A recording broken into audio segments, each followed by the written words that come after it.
Next on Paranormal, caught on camera.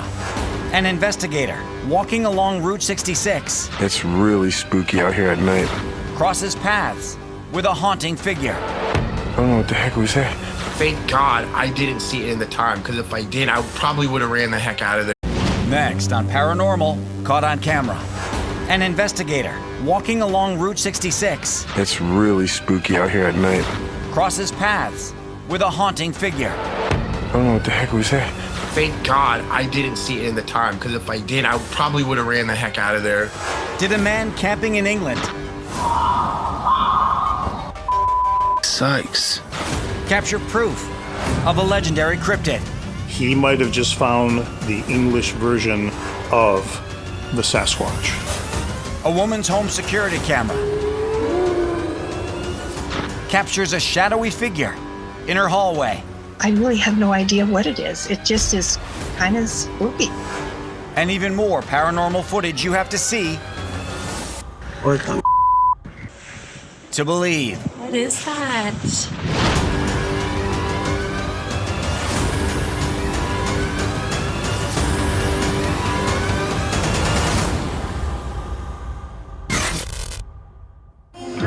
Route 66, a 2,500-mile stretch of highway from Chicago to Santa Monica, California, was first established by the U.S. government in 1926. And in its early years, was the preferred route of those traveling west in hopes of better days. But despite a long history of being romanticized in popular culture, the road was decommissioned by the federal government in 1985. And while there are still a few segments of it in existence, for those who feel the need to explore, be warned, anything with a long, well-trodden past has the potential for the paranormal. What the heck is that noise? And according to one man from South Carolina, Route 66 proves that point. I don't know what the heck was that.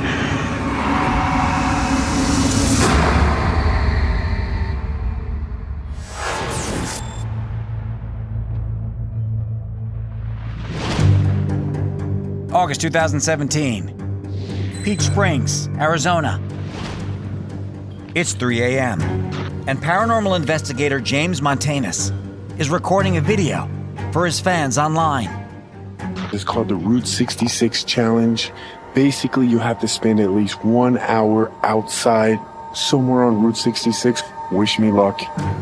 And while the challenge is certainly unnerving, I mean, I don't know if you guys see it, but I'm panning 360 degrees.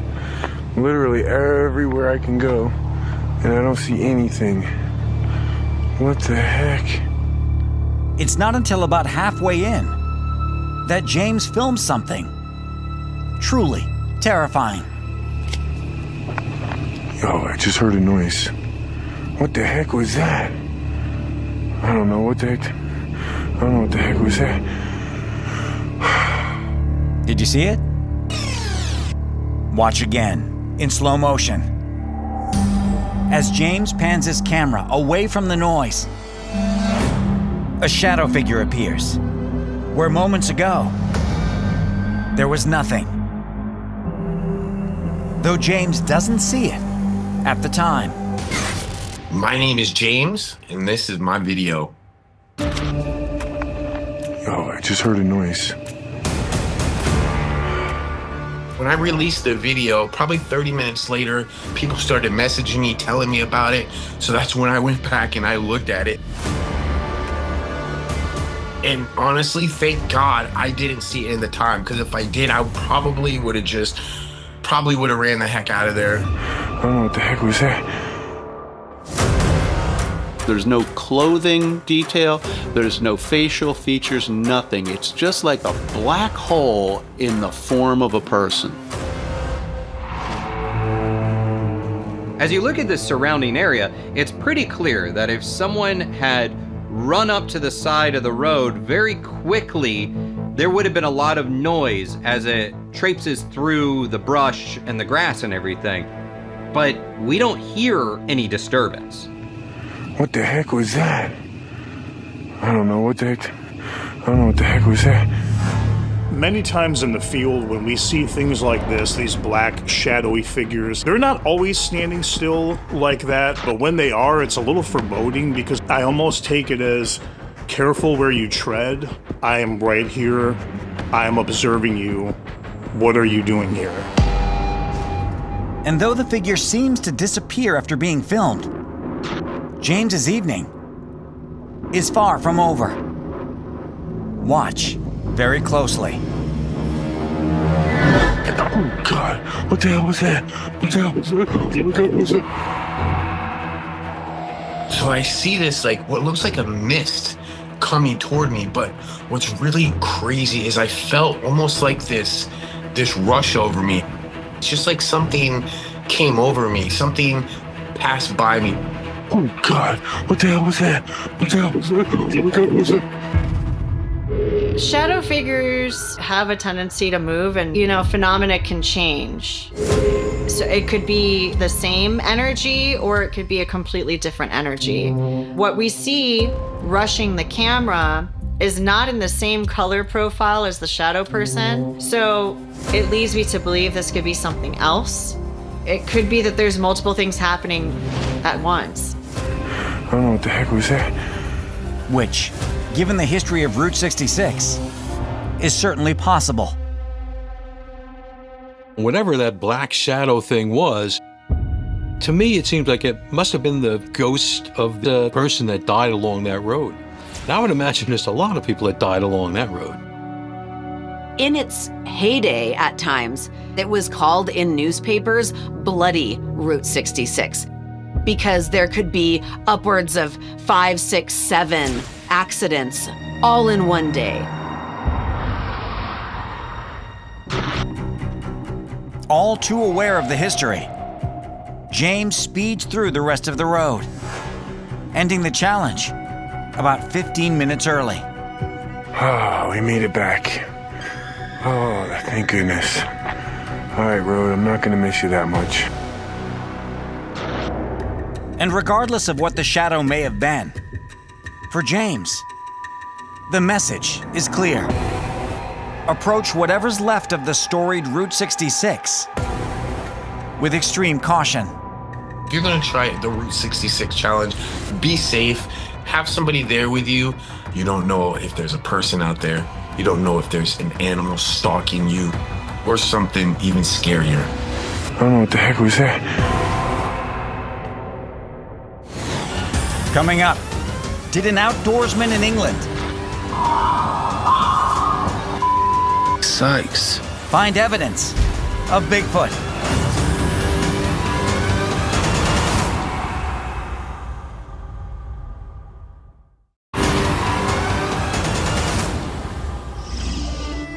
Camping in the woods is a great way to remove oneself from the hustle and bustle of city life and commune with nature. But just remember, humans aren't the only ones looking for some peace and quiet. And while there are ways to protect oneself from wild animals, there is little one can do against the supernatural ones. Just ask a man in England who was making a video about camping and hunting when he discovered that it was actually him who was being hunted. Sykes.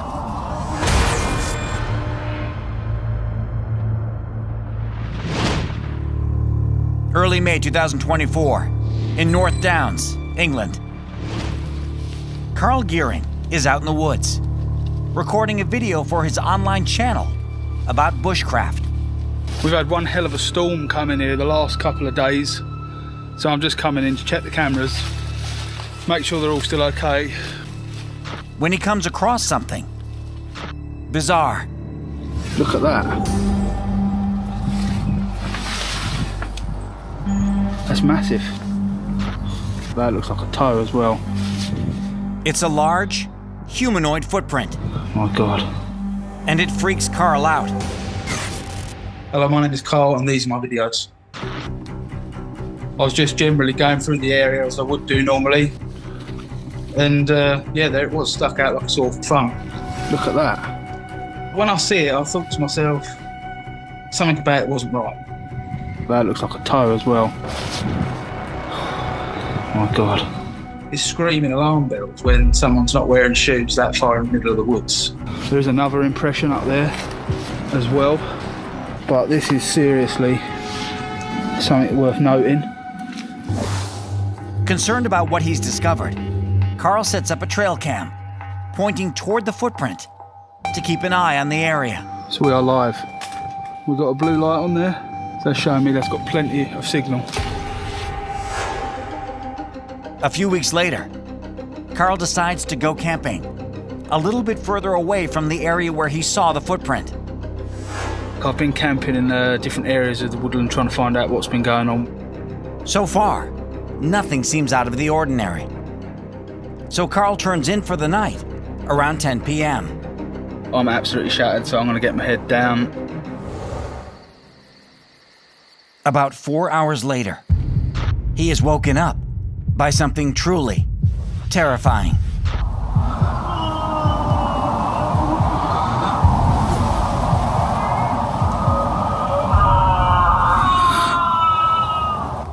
That moaning, groaning noise, there was a bit of a pause and it morphed into almost like a growl.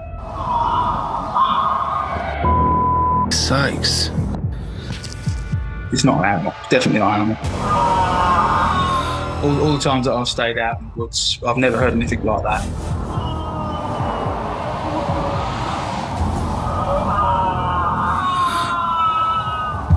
This is eerily reminiscent of what's known as the Ohio howl.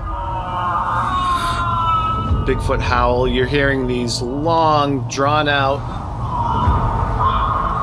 guttural howls, what sounds like two individuals communicating with each other with a sound that seems impossible for a human to duplicate. Sakes. Hello? Whatever it is, it's too much for Carl. I'll be honest with you, I feel like going. And he packs up and leaves. Then, 3 days later, when reviewing the footage on his trail cam, he sees something that makes his blood run cold. It's a dark, bipedal figure, walking amongst the trees. I couldn't believe my eyes. And there's something in the tree line, not far from where them footsteps were made, big, and it's flailing around. It looks like it's trying to pull something out of a tree. Whatever this creature is, it's covered in very dark, almost black fur, very ape-like. Obviously, it's bipedal. It's standing on two legs and kind of moving around, kind of smacking into little twigs and small trees as if they're toothpicks. He might have just found the English version of the Sasquatch. Maybe. Unless, of course, it's something else entirely. The forest has many, many spirits and entities within it. You will have your ghosts, you will have your elemental beings, you will have your time slips and warps and portals in all of these natural spaces. And I think that in this clip, we're getting a taste of all these different types of phenomena that could happen within nature. Carl is more on board with that theory. If I'm being honest, I don't believe it is a creature. They do exist somewhere, but definitely not in my bit of woodland, I wouldn't have thought. Paranormal, yeah, probably, I would say spirits, if it's going to be anything like that. And whatever that may be, has Carl taking more precautions when he goes into the woods than ever before. Definitely got my wits about me more there. And yeah, I would definitely say that it's definitely an area that I don't go in there without thinking, look at that, plan A to plan B. Sakes. Coming up, What is moving across this woman's hallway in Arizona?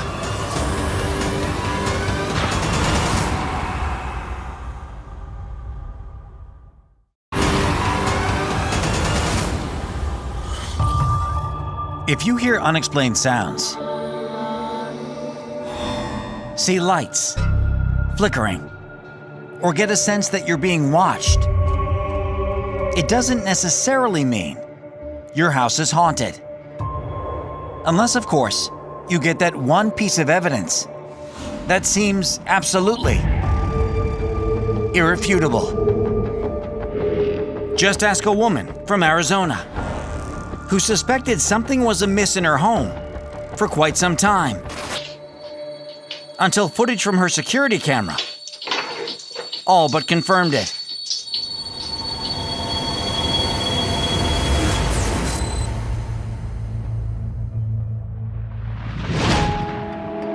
July 15th, 2022, Tucson, Arizona. Bonita Lohman has just come in from shopping and is about to take her dog for a walk, when suddenly,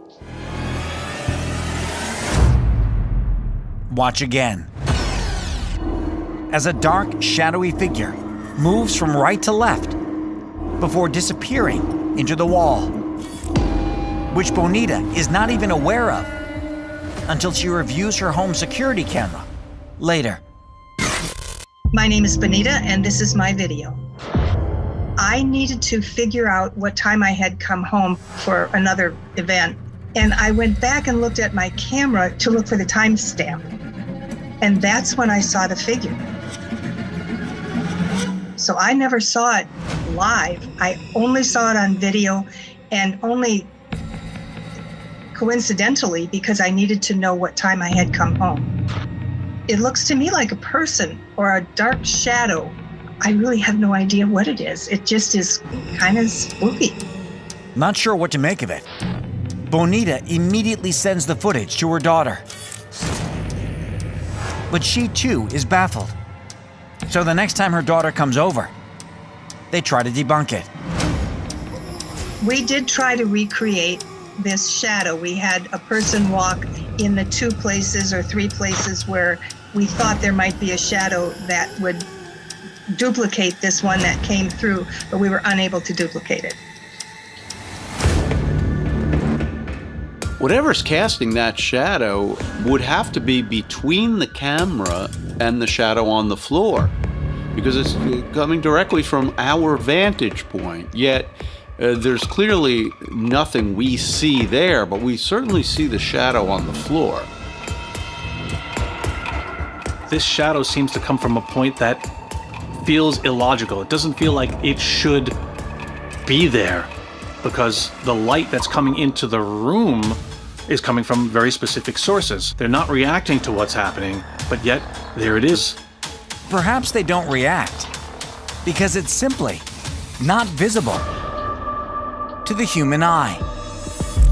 I believe that cameras have the capacity to see things a little bit better than humans can. All of the electromagnetic energy inducing metals and minerals within a camera probably are able to perceive phenomena better than the human eye can. And a lot of time your camera or audio equipment will capture phenomena before you do with your own eyes and ears. However, Bonita has picked up on other things in her house with her eyes and ears, such as her kitchen faucet going on and off by itself, and battery-operated candles turning on and off sporadically for more than 4 years. I started noticing that the candles would go on and then the candles would be off. They all are in different temperatures, different humidities, different locations. I have never changed any of the batteries in any of these candles. And people that I've told this story to, they always say, oh, those candles have timers. No, you don't understand. These are the cheap candles. Stick 2 batteries in and they're, for Christmas, and then your batteries run out. I spoke to a priest about this, and he asked me if I was frightened. And I told him, no, I wasn't. I'm not frightened by it. I actually, when I walk in and the candles are on, I actually feel kind of reassured.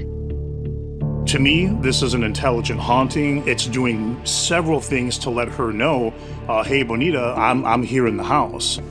Candles turning on and off, faucets going on and off. These are just little simple things that a spirit will do to just kind of reach out and say, I just want to be acknowledged. It sounds to me like she's not in danger. She's been there for years and nothing bad has happened. So I wouldn't be afraid if I was her. But, you know, just respect the fact that somebody or somebodies are sharing your space.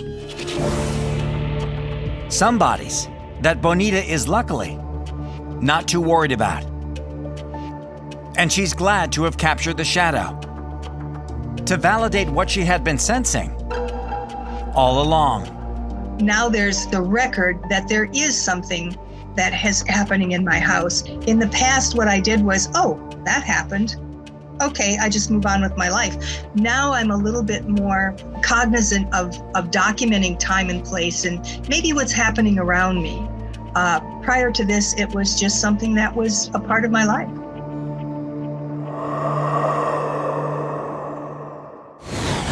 Coming up, strange lights appear above the canals of Venice. What is that?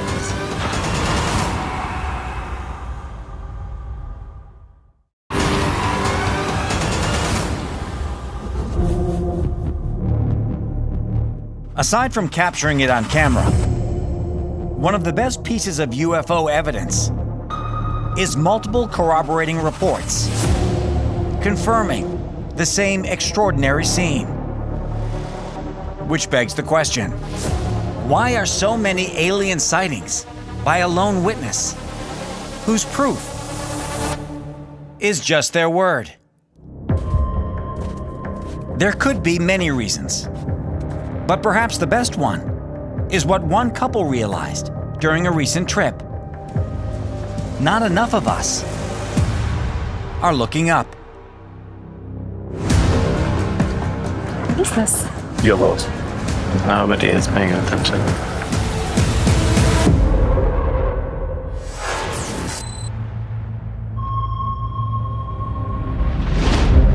March 26th, 2025, Venice, Italy.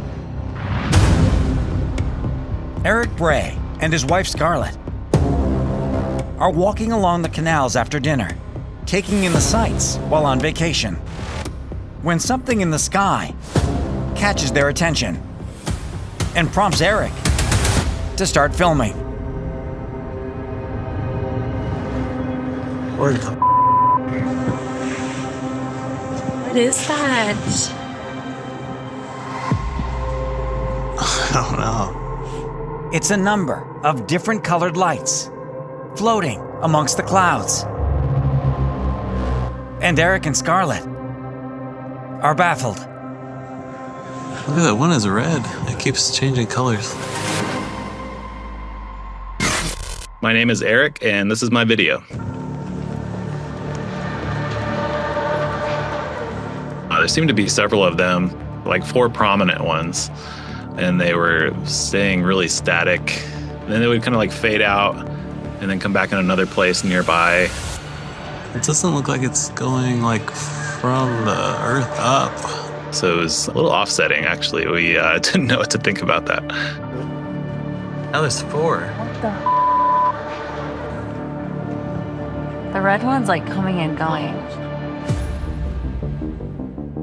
I don't know whether it's some kind of a craft or whether it's just lights suspended in the sky. These things, whatever they are, stay in that vicinity of the sky for a really long period of time. Now, you can imagine a drone might stay stationary like that for a while, but these things don't look like drones or behave like them. The UFOs that we most commonly see videos of tend to be what are classified as nocturnal lights, a bright, shining, sometimes warm white, sometimes cold white light in the sky that may move in a way that is different from known aircraft.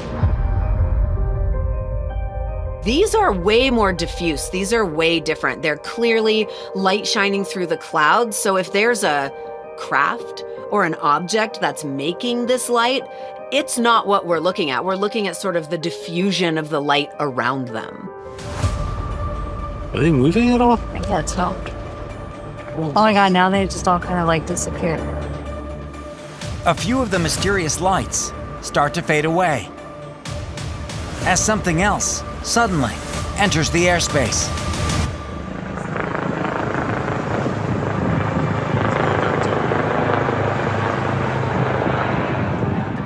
I heard a helicopter coming by, so I was like, I wonder if maybe it's reflecting off of the helicopter lights or something like that. But it seemed like nothing changed when it flew by. It wasn't related at all.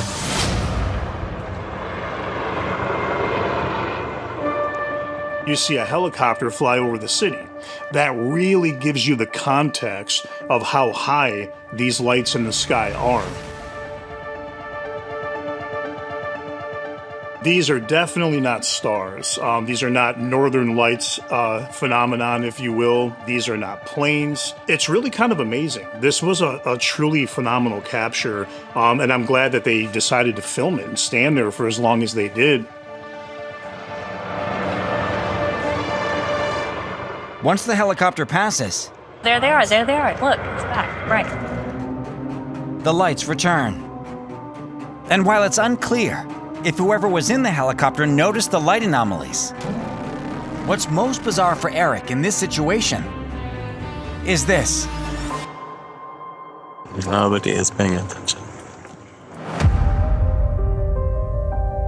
And I was like, is no one else looking at this? So I started recording the other people and looking at people passing by, but yeah, no one seemed to notice. That's so weird. Finally, perhaps after seeing Eric and Scarlett staring skyward for 5 minutes. Yeah, see now she's looking.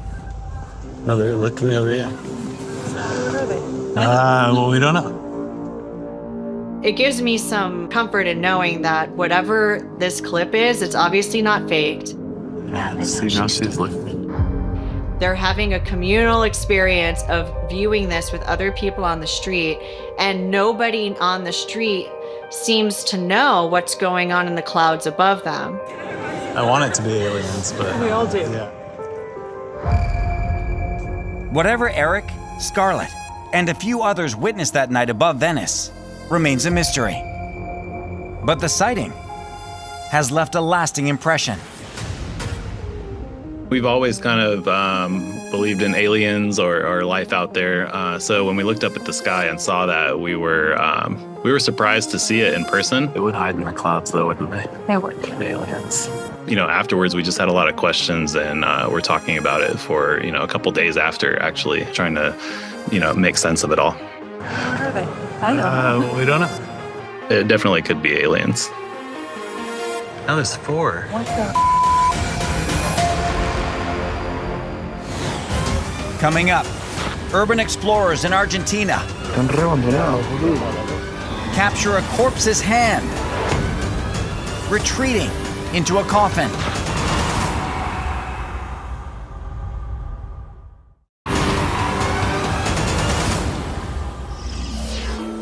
For many people, cemeteries are not just for mourners to visit their deceased loved ones. They're also a place of rest for the departed, and as such, must be maintained with great care and respect.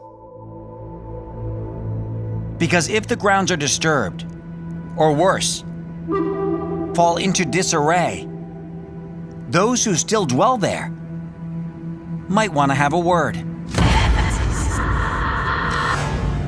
3 urban explorers in Argentina can attest to this, because they experienced it firsthand.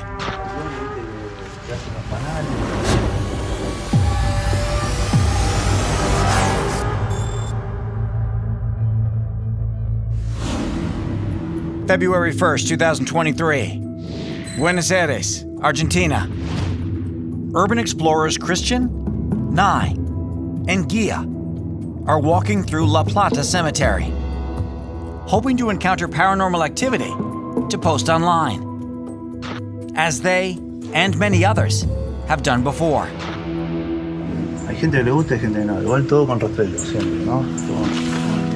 Despite their own apparent regard for the grounds, it's clear that some who've been here may not have had the same respect, as many graves are left in disarray and show signs of forced entry. Están re abandonados, boludo.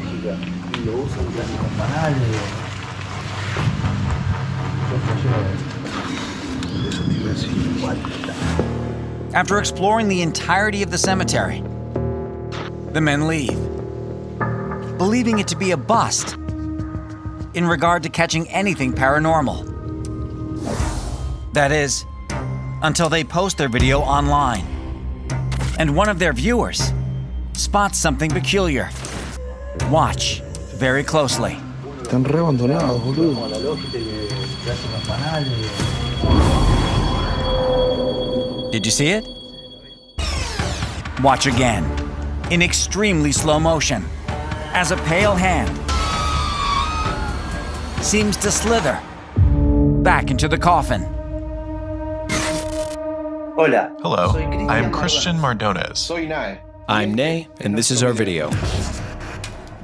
Someone commented that a hand could be seen at a specific time. I came home from work and watched it instantly, and we couldn't believe it. No.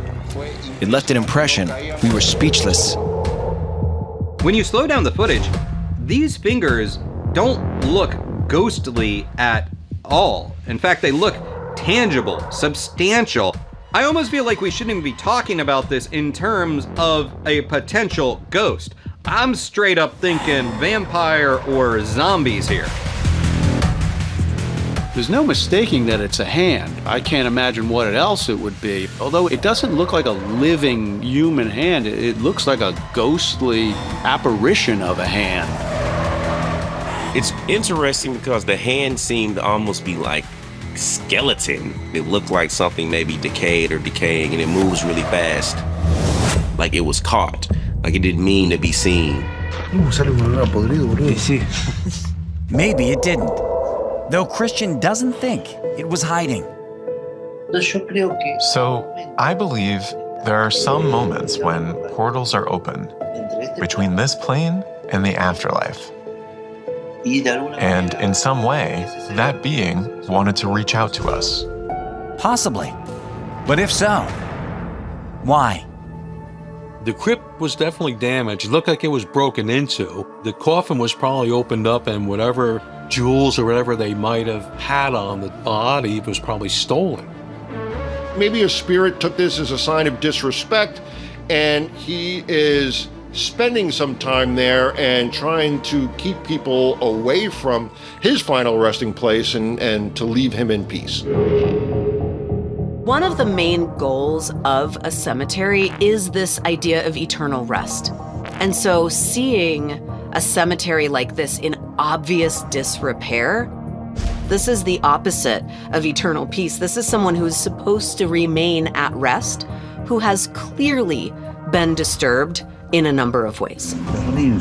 While the men didn't intend to disrespect the unrestful soul any more than it already had been, the capture does provide some important insight for Christian. What happened at the La Plata Cemetery reinforces my belief that we move on after we die. There's a lot of videos that have surfaced online about this particular cemetery. A lot of people kind of going in there at night, doing some paranormal investigating. I'm not really sure why it seems to have so much activity or why it draws people in the way that it does, but it is fairly well known. Whatever the reason for the location's popularity, hopefully, all future visitors will give it and its residents all due respect. We have thought about it, about going back, but maybe taking some precautions, even if they're symbolic, but to take them anyway. People should be aware that this is not a game. This is not a game.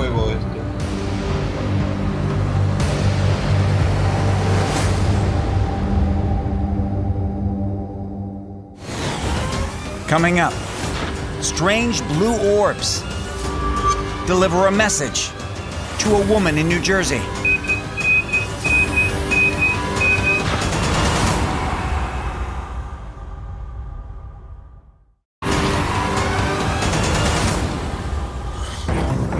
Orbs are perhaps the most controversial evidence of the paranormal. Some believe they're UFOs or spirits, while many naysayers dismiss them as simply dust particles or bugs flying past the camera lens. But regardless of what one believes, seeing them in person can be an entirely different experience. Case in point, a woman in New Jersey who captured not one, but dozens of glowing orbs outside of her home, some of whom appeared eager to communicate.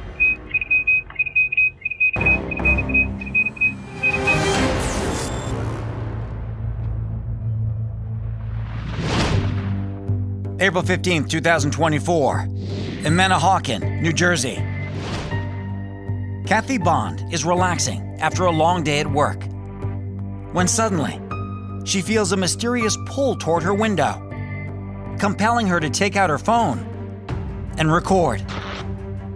And while she sees nothing with the naked eye, her phone reveals this. It's a flood of blue orbs shooting in all directions, and Kathy is mesmerized. My name is Kathy, and these are my videos.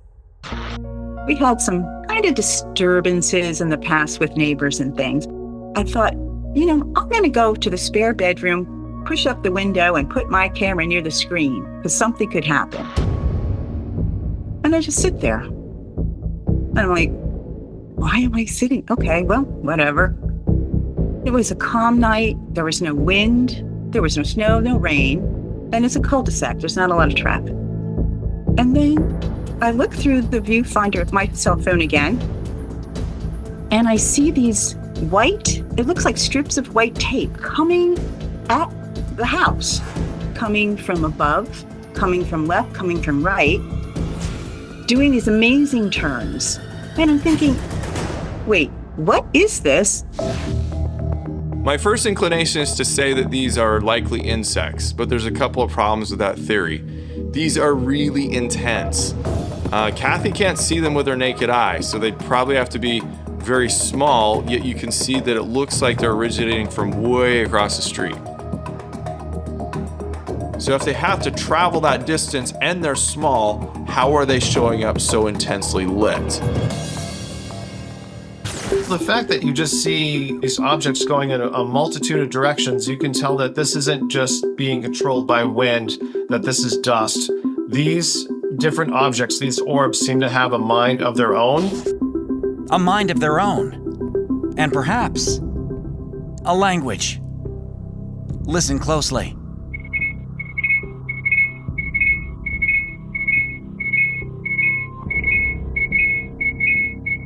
These things were beeping, ringing, high-pitched noises, which seem to come intermittently, almost like you would imagine Morse code.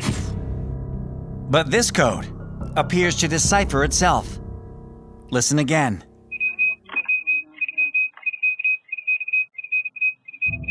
It morphed into these beeps. And the beeps started to come together slowly. And at the end of this strange sound, I heard a word. Communicate. It said communicate. Now, how do you take this? I mean, is that what this voice is trying to say, that this kind of display of all these different lights or whatever they may be, maybe this was something trying to communicate to the person that lives there? Maybe this is a method of communication. Maybe this was a synchronicity that was meant for her to pay attention, to look deeper, to try to set up that communication. Which would explain why she was drawn to the window in the first place. Anytime that someone does something they wouldn't normally do because they feel a prompting without motivation, they just find themselves looking in a particular place or going to a location that they wouldn't otherwise go, and something happens, it's hard to not make that seem connected or causal. A lot of the activity that people are experiencing, whether it's spirits, orbs, Bigfoot, UFOs, they seem to be wanting to communicate with us for us to learn something more about why we're here and our purpose. And some people just seem to have a closer affinity and connection with some of this stuff. And while we may not know who exactly is behind the message, Kathy has an idea. There are extraterrestrial beings, and I feel that I was given an opportunity to see something that, as far as I know, nobody else has seen. And I truly believe that that communication word was meant for me, and it made me feel pretty awesome.